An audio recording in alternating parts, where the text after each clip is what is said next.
le mangeur de sons.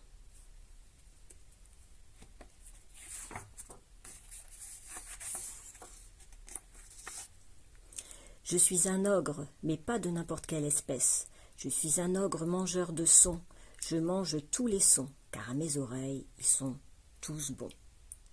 Je dévore les rires quand ils s'épuisent, les colères grosses comme le tonnerre. J'avale le fracas des avions et les ronrons de vos chatons. Je sirote le glouglou des bouteilles et les murmures à vos oreilles.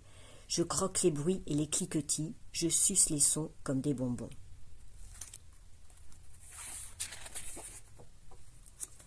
Je suis l'ogre préféré des mamans, des gamins et des mémés, car j'avale les pleurs des enfants et les colères de leurs parents.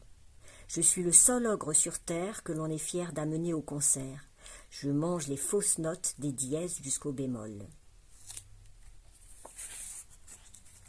Aujourd'hui, on me surnomme Croque-Bazar ou Laval Tintamarre, car depuis toujours je suis gourmand, je mange tout le temps. Et là où je vis, il y a beaucoup de bruit qui éveille mon appétit. Avant, en 2 temps 3 mouvements, j'avalais tout le boucan. Le vacarme des marteaux-piqueurs, je le réservais pour mon 4 heures. Les sirènes des pompiers, je les avalais au déjeuner. Les bruits de pas sur les pavés, j'en grignotais toute la journée. Mais pour manger les vroom-vroom des autos et des camions, il aurait fallu être un champion. Et puis, je vieillissais, mon estomac aussi. Je n'arrivais plus à tout manger, c'était trop dur à digérer. Je faisais des roues comme des klaxons, mes proutes sonnaient comme des xylophones. Un jour, mon ventre a menacé d'éclater. J'avais mal au foie, j'avais mal à l'estomac. Alors, je suis allée chez le docteur, de bonne heure et de bien mauvaise humeur. Il m'a dit de moins manger, de ne rien grignoter entre les repas, d'avaler par petites bouchées. Mais je suis un ogre, les régimes, ça me déprime. Je ne l'ai pas écouté.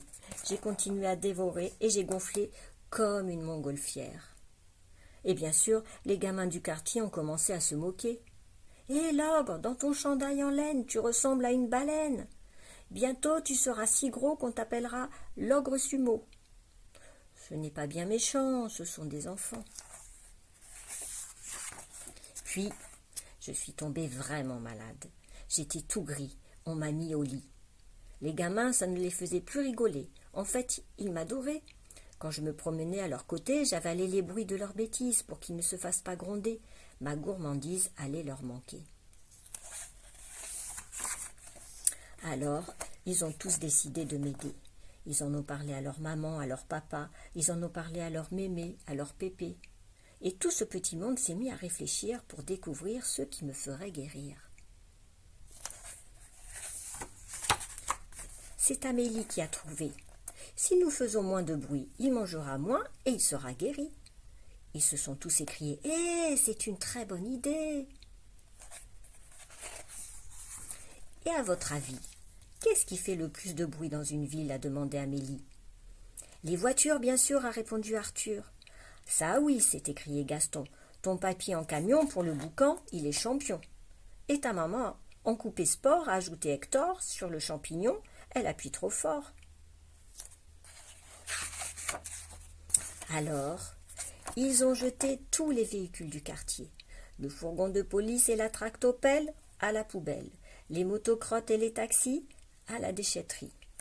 La vieille pétoire de ce cher Édouard au placard. Les gros 4x4 et les voitures dans le vide-ordures. Ils n'ont gardé que l'ambulance, le camion poubelle et celui des pompiers. Depuis, eh bien, je suis guérie. Dans le centre-ville, plus d'automobiles, tout le monde roule à vélo. En bus à pédales et en patin à roulettes. On construit des chars à voile et des voilicipièdes. Des camions à élastique et des téléphériques à manivelle. On glisse sur des luges ou sur des chaussettes. On marche sur les fesses ou sur les mains.